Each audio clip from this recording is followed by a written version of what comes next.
বৈশাখ নাই, যার নাম তৌসিফ মাহবুব, সে আমার জীবন থেকে এই বছর বৈশাখটা কেড়ে নিয়েছে। কোথায়, আমাকে এখনো দাওয়াত দেয় নাই। তো এই বছর আমার কোনো সেলিব্রেশন নাই। পয়লা বৈশাখ আমার প্রিয় একটা উৎসব। পয়লা বৈশাখটা নিয়ে আমি একটু বেশি এক্সাইটেড থাকি।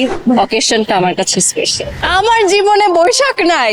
এই যে কই গেল, চলে গেছে।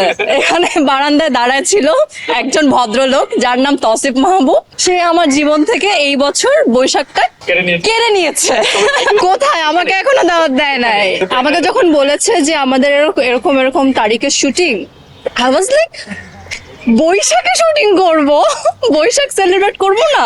তৌসিফ ইজ লাইক, এই বছর করা লাগবে না, অনেক জীবনে অনেক বৈশাখ সেলিব্রেট করছো, আর দরকার নাই। তো এই বছর আমার কোনো সেলিব্রেশন নাই। পয়লা বৈশাখ আমার খুবই প্রিয় একটা উৎসব। মানে বছরের তো আমাদের ঈদ থাকে, আরো অনেক নানান উৎসব থাকে, ইভেন আমার জন্মদিন থাকে, কিন্তু পয়লা বৈশাখটা নিয়ে আমি একটু বেশি এক্সাইটেড থাকি। কারণ ওই যে পান্তা ভাত, ইলিশ ভর্তা, তারপরে এই যে শাড়ি পরা, সাদা শাড়ি পরা, এই জিনিসগুলো আমি খুব এনজয় করি। এবং অনেক ছোটবেলা, মানে একদম ছোটবেলা থেকে আম্মু আমাকে সবসময়, মানে এটা প্রায় টিন লাইফ পর্যন্ত, মানে আমি আমার প্রফেশনাল লাইফ স্টার্ট করার আগ পর্যন্ত, ছোট থেকে নিয়ে আমরা চারুকলা, একদম সকাল 6টার সময় চারুকলায় যেতাম, আম্মু আমাকে নিয়ে যেত এবং আমরা শোভাযাত্রায়, আমরা পুরাটা আমরা র্যালিতে আমরা থাকতাম। এবং আমি যখন অনেক ছোট ছিলাম, আম্মু আমাকে কোলে নিয়ে পুরো র্যালি করতে। তো আমি খুব এটার সাথে, মানে আমার অনেক ছোটবেলার মেমোরিজও আর কি